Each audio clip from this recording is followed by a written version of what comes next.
এই যে আজকে বামেদের ব্রিগেড বলা হচ্ছে, এটা একটা কিংভূত কিমাকার ব্যাপার।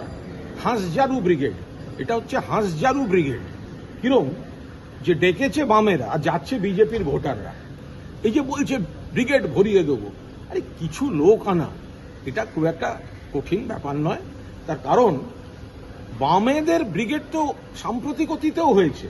ব্রিগেডে কিছু লোক দেখা গেছে, লাল পতাকার মিছিল দেখা গেছে, সোশ্যাল মিডিয়ায় বড় বড় কথা দেখা গেছে। দিনের শেষে তারা কিন্তু ভোটটা দিয়েছেন পাড়ায় ফিরে বুথে গিয়ে বিজেপিকে।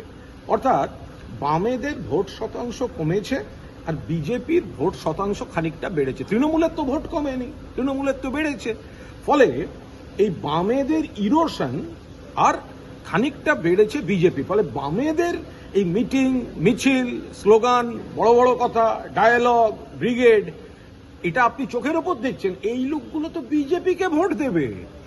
এর আগেও দেখবেন ব্রিগেডের পরের দিন বা ব্রিগেডের দিন বিকেল থেকে সোশ্যাল মিডিয়া, পরের দিনে বামেদের কাগজপত্র সব কত লোক হয়েছে, কত লোক হয়েছে। আরে ভাই, ভোটটা তাহলে কোথায় গেল? ভোটটা কি করে বামেদের কমছে, 5% কম চলে গেছে, তাই আবার কংগ্রেসের সঙ্গে জোট করতে হয়।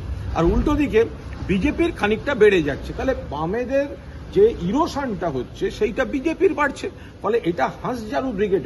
বামেদের দিক থেকে এই ব্রিগেডে ঘুরে দাঁড়ানো, তাৎপর্য এসব কিচ্ছু নেই। এর তাৎপর্য হচ্ছে এটা দেখতে একরকম, ভেতরে একরকম। যাচ্ছে লাল পতাকার মঞ্চে, ভোট দেবে এরা গিয়ে বিজেপিকে। সেই কারণে বিজেপির ভোটাররাও ওইখানে মিছিলে যাচ্ছে। ফলে এটা সিপিএম এর ঘুরে দাঁড়ানো, এগুলোর সঙ্গে কোনো সম্পর্ক নেই।